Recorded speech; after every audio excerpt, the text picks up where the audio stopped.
Hi, my name is Layton, and today I wanted to talk about confidence. This is something that people actually ask me about quite a bit. For those of you who don't know, I'm a detransitioner.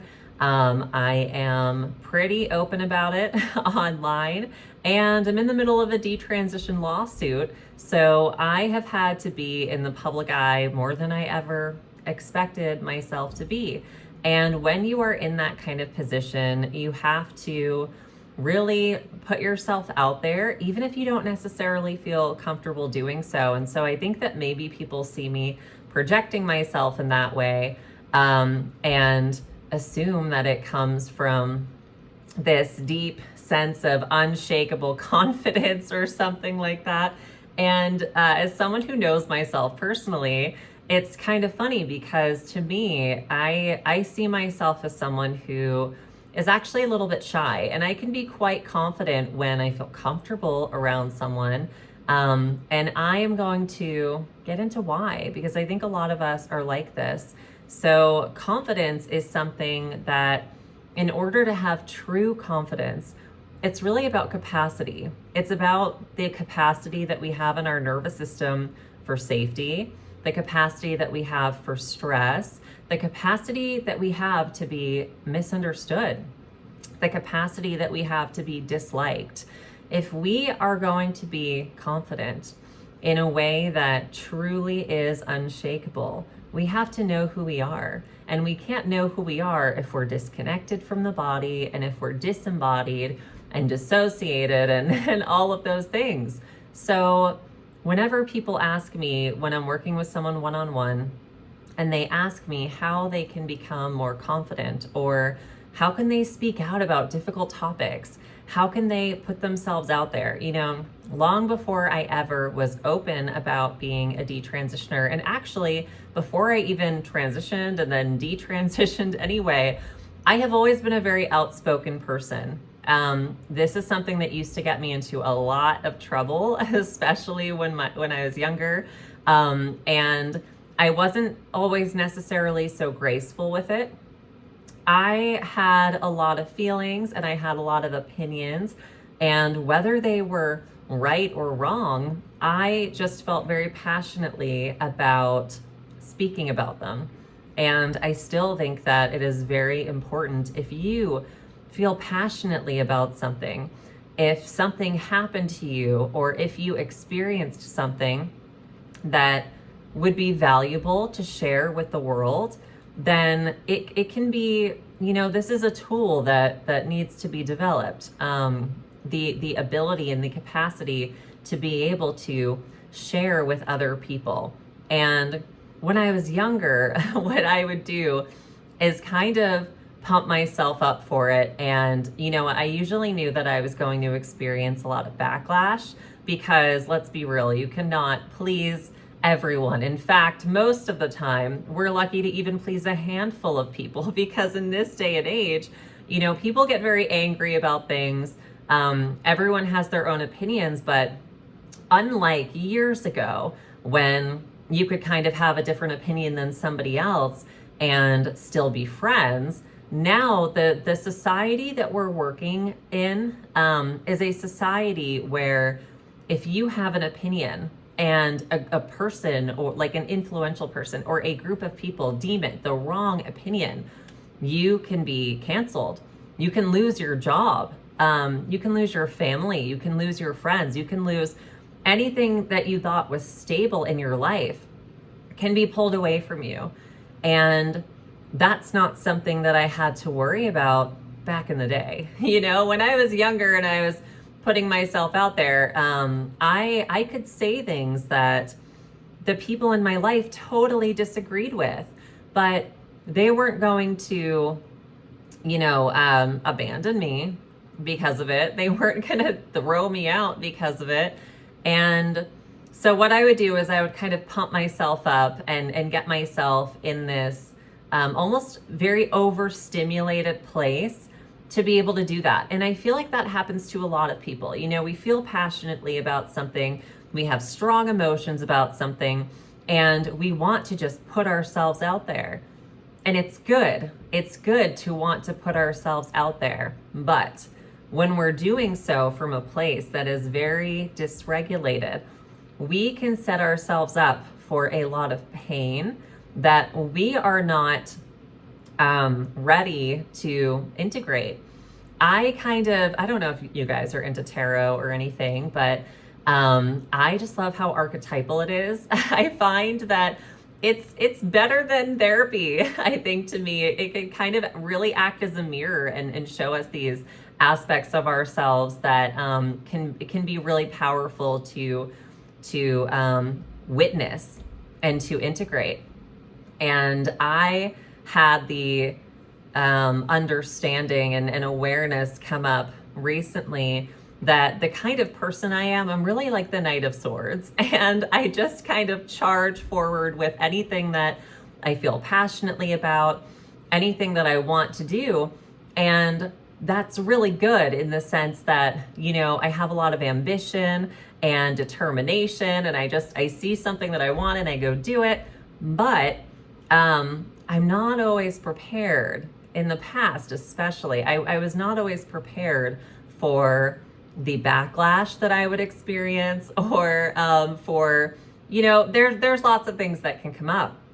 So my lesson for myself in really balancing that has been, how can I honor these parts of myself that are so amazing, where I'm just so ambitious and dedicated, and I don't back down, and I will really play the long game when it comes to something. If there is something that I want, I can be so patient and just continue working towards this thing, even if there's seemingly no fruit, So these are very good traits to have. If you have these traits, these are very good traits to have. But there needs to be a balance, right?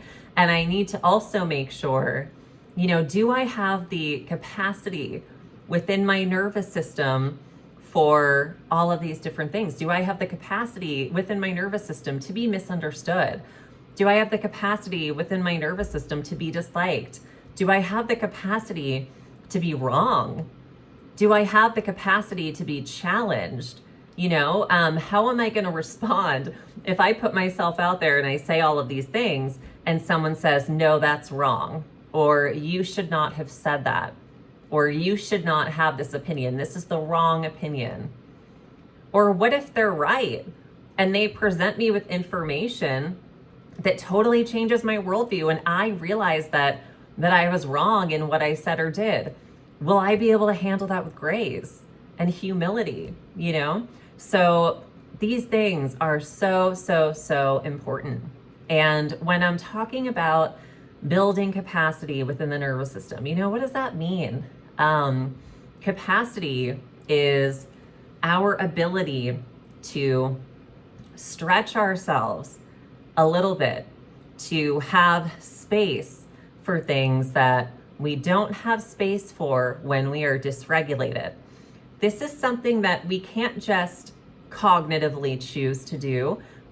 We really have to support the nervous system in this process, because when we try to cognitively override a nervous system response, that is not healthy. It's not good for the body. And what's going to end up happening is that we're going to have this very contrasting experience where the nervous system is saying, no, no, no, no, no.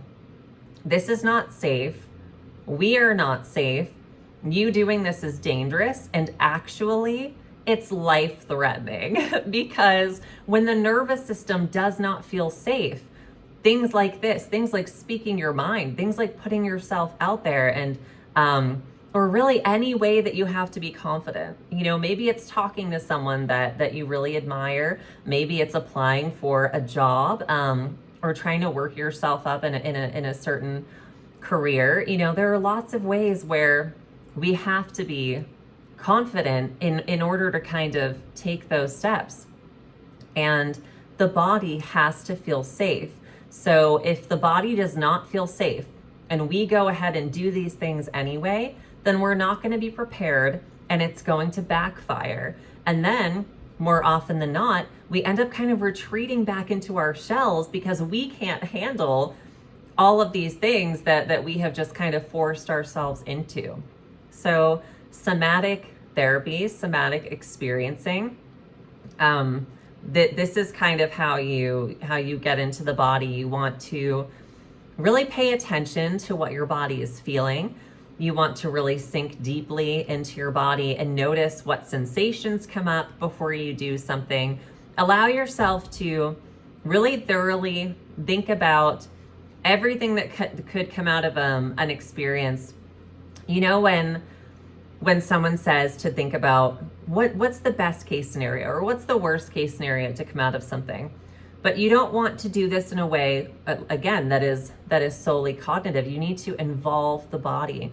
So we need to hold these scenarios in our mind, not in a way where we're obsessing over it or overthinking it, just kind of as a prompt. And actually, this is something that I do a lot if there's something that I want to manifest. And when I say manifest, I don't mean in like the typical new age way. And actually, something that I always do if there is something that I want to manifest is after I say whatever that thing is, I add kind of like a prayer at the end, and I just say, but God, if this is not in my highest good, and if it's not going to serve you, if it's not what you want me to do, then just disregard it.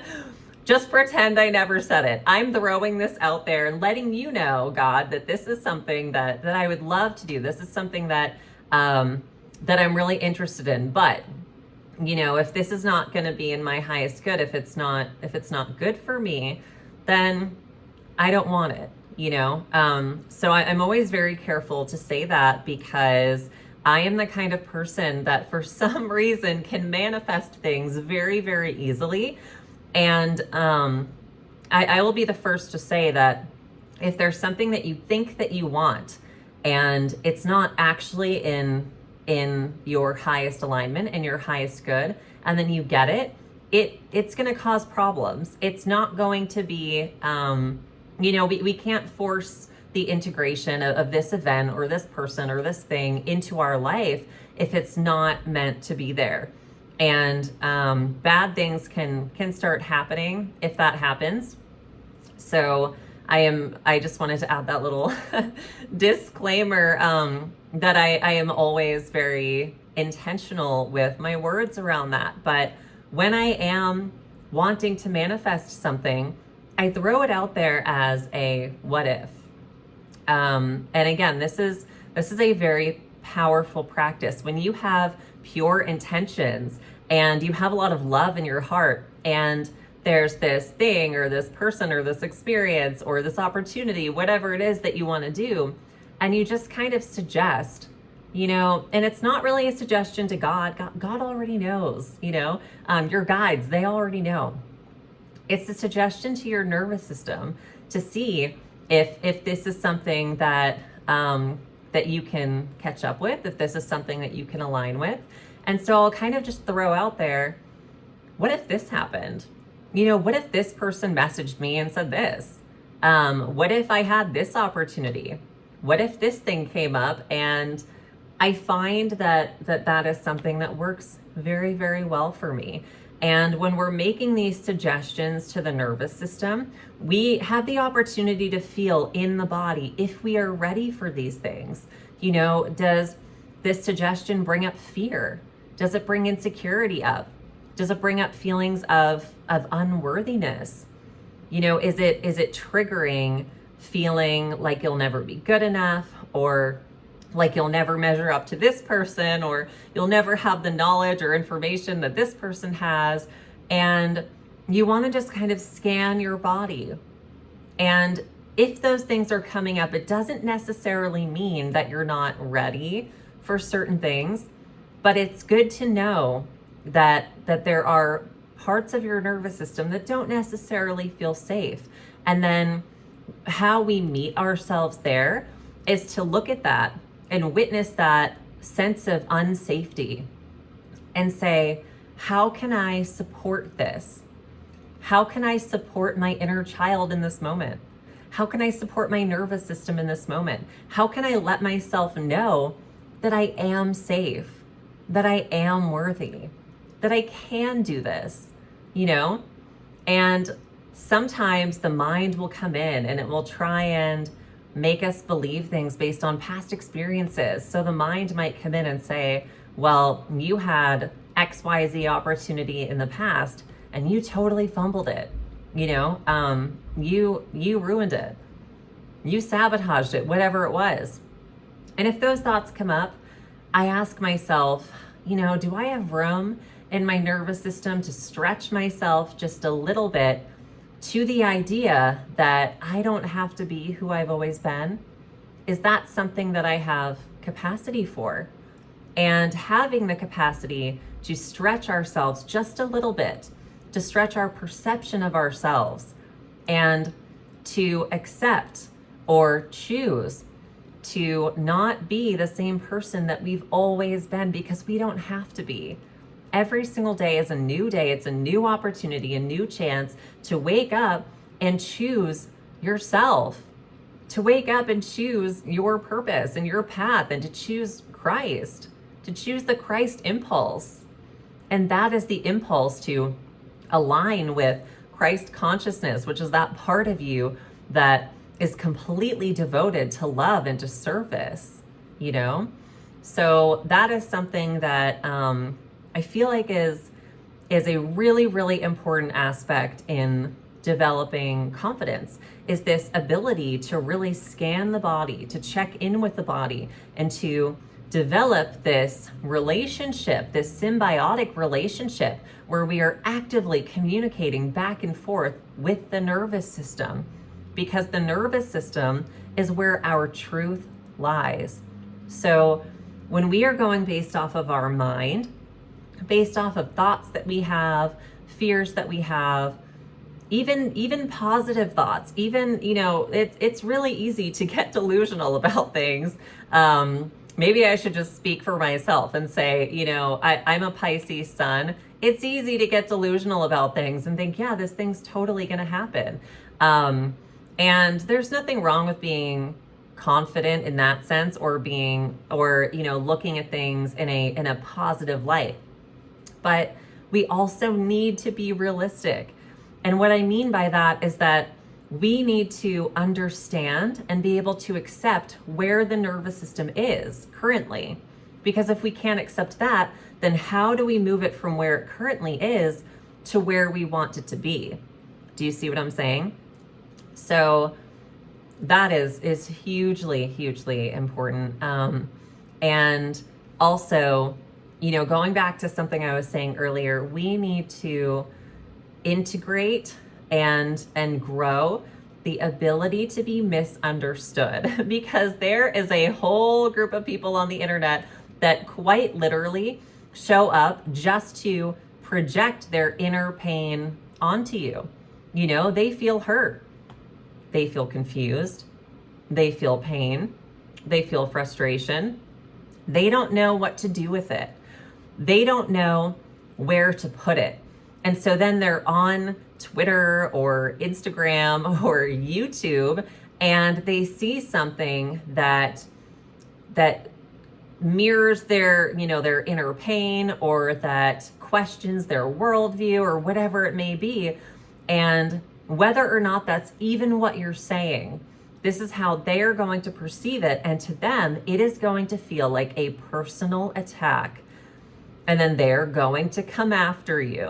I don't say that to scare you. I say that because it's just real. It's just life. They're probably going to come after you and have all of these nasty things to say. I have had so many experiences of that, of just saying one thing and not even anything that I thought could possibly be taken the wrong way, and then someone takes it the wrong way, and they respond with this this multi-paragraph message of, who do you think you are? And you're so XYZ, and you'll never measure up to this person, and you'll never do this thing, and whatever it may be. And at a certain point, you have to be okay with that. I'm a very sensitive person. Like I said, Pisces sun. I'm very emotional. I feel things very deeply. And I've kind of gotten to the point where when people respond to me in that way, I do feel so much sadness, but the sadness that I feel is for them, genuinely. Um, because I just think, how much pain do you have to be in to get to that place? To get to that place to where you are so comfortable with mocking or belittling people, or just saying things that are very hurtful and very cruel. And you start to just develop such a deep empathy for people that behave that way. And that doesn't mean that I never see things that tick me off. Of course I do. I'm human, like everybody else. But truly, a lot of the time, it just makes me feel so sad. And something happens when you have that flow of just kind of pure empathy moving through you, where you just can't really judge them. You can't really judge them. You can't really look down on them for how they're behaving, and your heart goes out to them. And when that happens, I think it makes it easier. It makes it easier to kind of move on and understand that it's not about you, and maybe you can say a prayer for them. You don't have to if you don't want to, but maybe you can. And in a sincere way, not in like a, wow, this person, they're so unenlightened and they're just hurting and they're projecting all of this stuff because I'm a mirror that can never say or do anything wrong. There's this kind of new age archetype that acts that way. I look back on myself in like 2017 and I'm like, girl, get a grip. Sometimes you were wrong. It was not every single person around you just responding to you being a mirror, but we all are. We're all mirrors to each other, all the time. And we have to, if we are going to be in a position where we are speaking about things that are really important to us, and in a very public position, or we have, just really anything where we're putting ourselves out there and speaking a lot of things, we are going to be holding up this massive mirror to everyone around us. Again, that doesn't mean that they aren't also mirrors reflecting back at us, but I'm just saying, a lot of people are going to look at you and they are not going to see you. They're going to see their pain. They're going to see their insecurity. They're going to see their weakness. And that is just a part of life, which brings me to my last point. Along with being okay with being misunderstood, we need to develop the capacity to be the villain. Yeah, the villain. A lot of people, they might see the things that you say or hear your opinions and genuinely believe that you are a bad person because of it. I know for me personally, that is something that I used to not be able to handle. I really could not handle the idea of being seen as a bad person. I felt like I was always trying so hard to be good, and I was always trying so hard to love other people and show up for other people and hold space for other people. And when people did not see that, when they didn't see my authenticity, or they thought I was fake, or they thought I was mean, or they thought I was a bad person, or they thought I was manipulating them, or whatever it may be, I was devastated.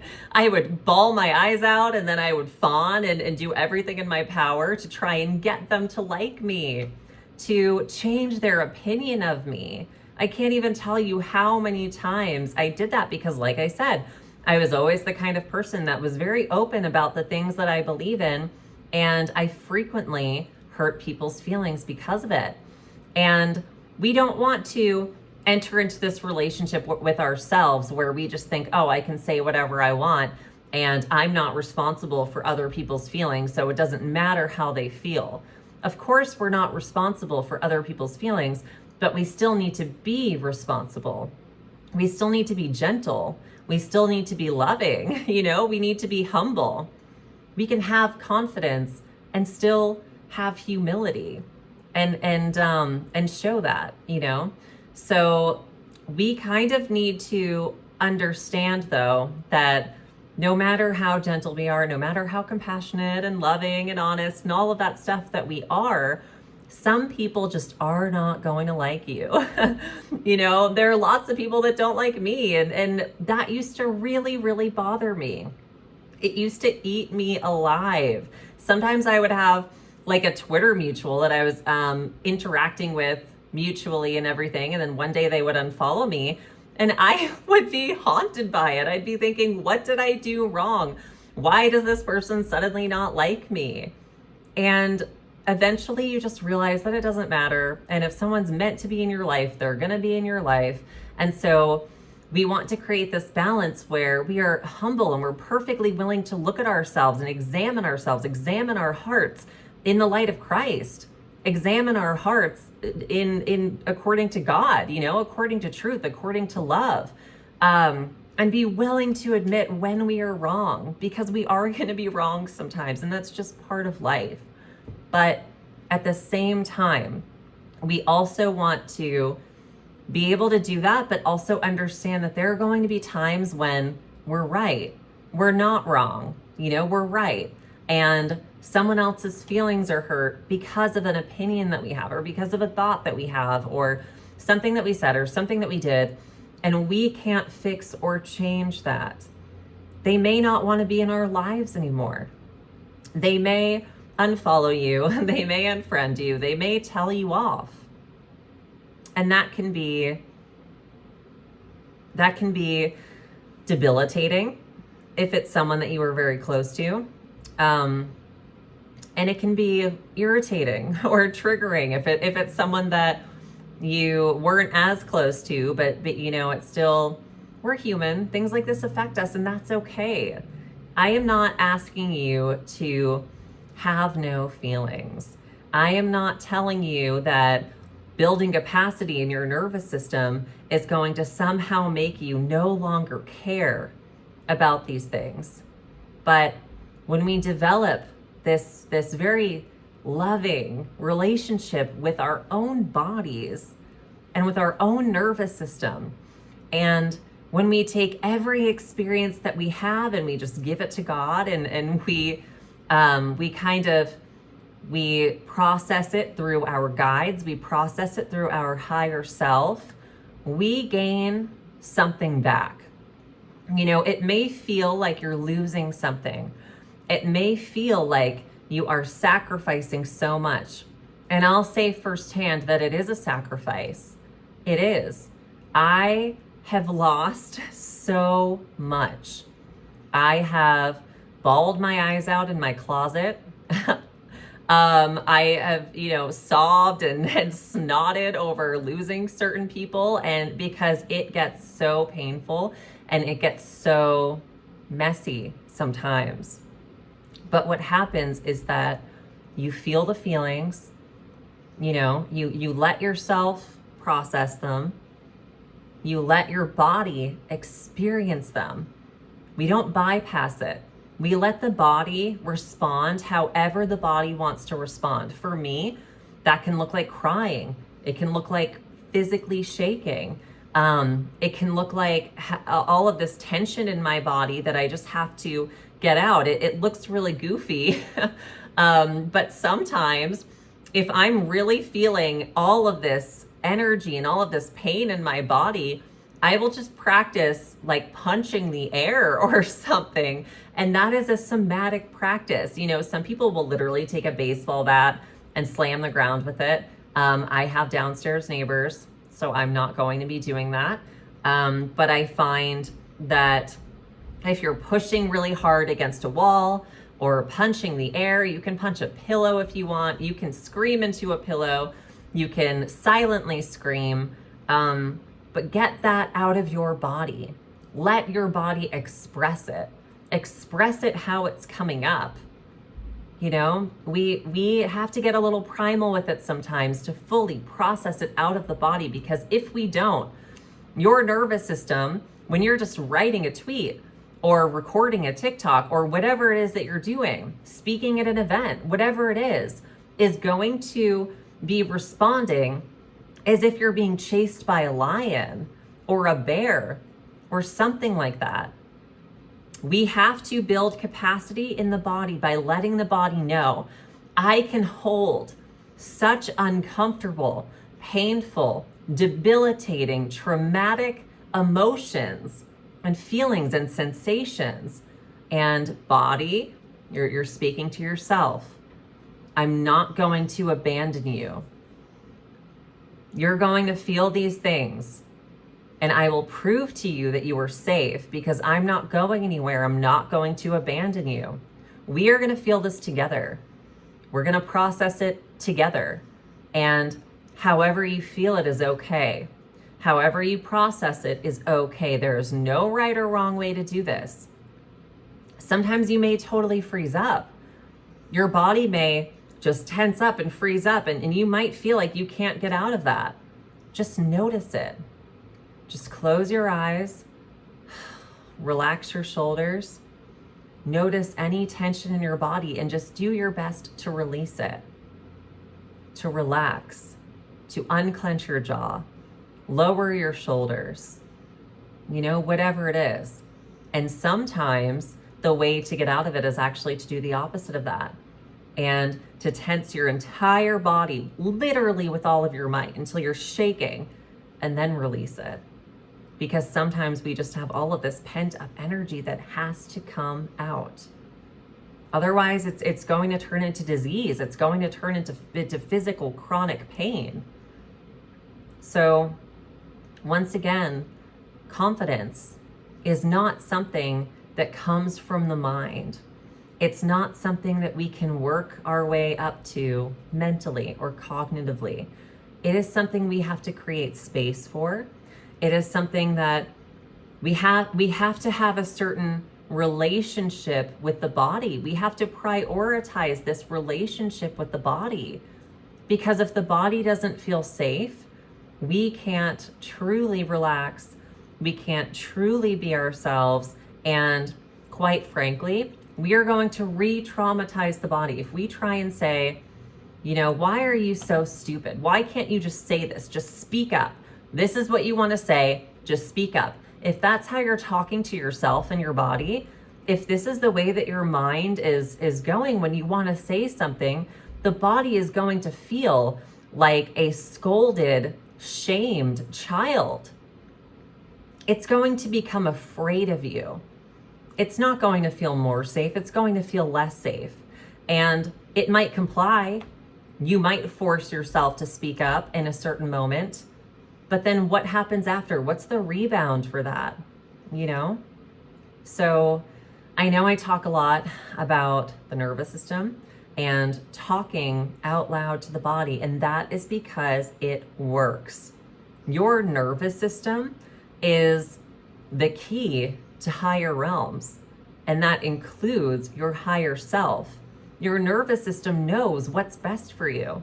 Your body knows what's best for you. And if you deal with any chronic health issues, or if you have symptoms of mental illness, if you have chronic pain, then there might be a lot of dissonance with me saying that. It might feel like, no, my body's against me. My body hates me. My brain doesn't like me, and I understand those feelings because I felt that way for a very, very long time.